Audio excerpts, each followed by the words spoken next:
Today is round 2 of 10 weird things that have been said to women in ministry. And please tell me if there's something weird that somebody has said to you because you are a woman in ministry.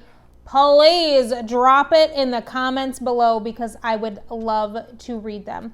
And remember, because this is a public page, the names have been changed to protect the innocent.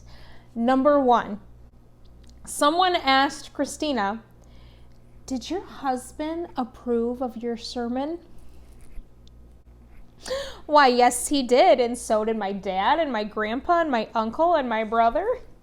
I do have to say that my husband does read all of my sermons, and it is because he is incredibly intelligent, and I always want his input on the things that I write.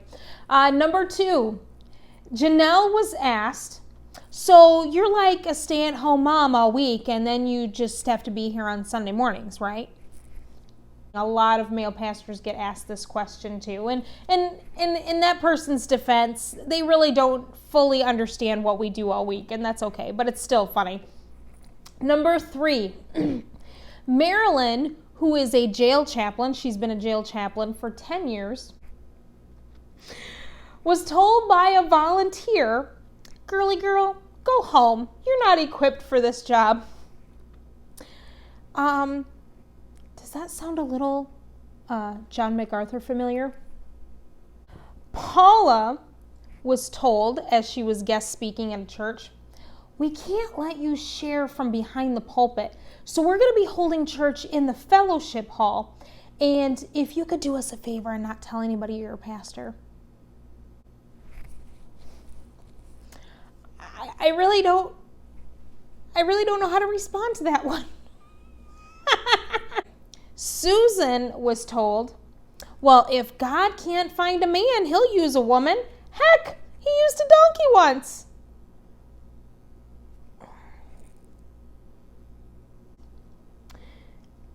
The only reason why God lets a woman preach is because she's filling the shoes of a man who couldn't answer the call. So you're telling me out of 3.5 billion men on this earth, not one of them could answer the call, so God had to rely on a woman as plan B. I don't think you're giving God enough credit. Brooke was informed that it was inappropriate.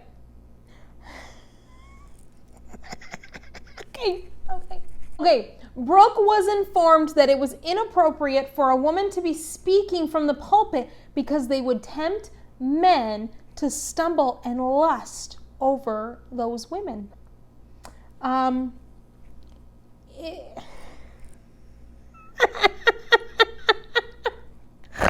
If a man is lusting over a woman preaching the death and resurrection of Jesus, I think there's another underlining issue there. Pamela was told, "Hey, since your husband is busy, I'll ask you. After all, something must have rubbed off." You can't make this stuff up. Kathy was asked once, "I can't believe they couldn't find anyone else to speak from the stage. Doesn't it make you uncomfortable to do a man's job?" "Well, I wasn't uncomfortable until you said something. Thanks, Karen." Do you really think the men in the congregation are going to benefit from being taught from a woman's perspective? Which to this, Linda's response was, "Do you mean like the women who sit every week under the teaching from a male perspective?"